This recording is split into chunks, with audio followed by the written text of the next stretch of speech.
Cognitive skills बच्चों में develop करने के लिए कुछ एक्टिविटीज़ मैंने बोली थी, मैं आपके साथ डिस्कस करूंगा।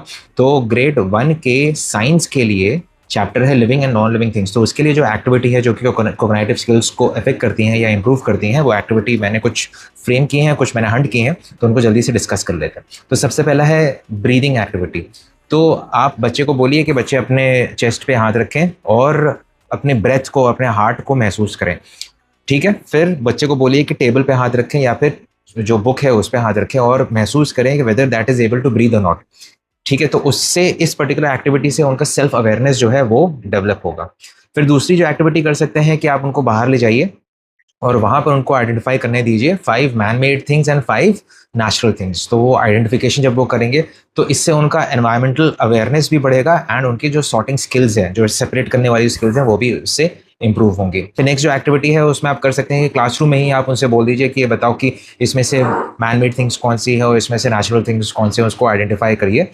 ठीक है, और खूब क्लासरूम में घूम घूम के उसको आइडेंटिफाई करिए। तो ये भी आप कर सकते हैं, जैसे आप नेचर के साथ कर सकते हैं वैसे आप क्लासरूम के साथ भी कर सकते हैं।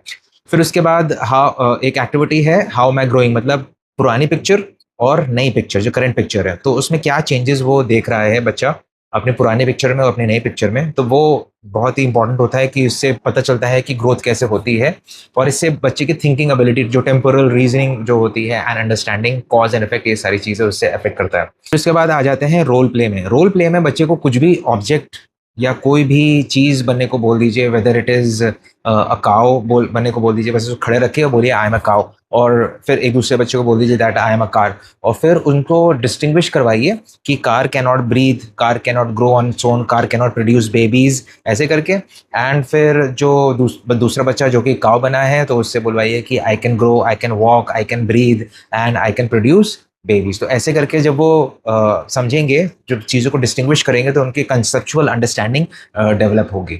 फिर उसके बाद आप एक एक्टिविटी और कर सकते हैं, बच्चों को घर में बोलिए कि न्यूज़पेपर से या फिर जो मैगजीन्स उनके घर में पड़ी हुई हैं उनमें से 5 man made things and 5 natural things की फोटो कट करके अपनी स्क्रैप बुक में वो पेस्ट करें। तो इससे उनकी शॉर्ट टर्म मेमोरी जो है वो डेवलप होगी एंड उनका जो रिकग्निशन पैटर्न है वो डेवलप होगा उससे।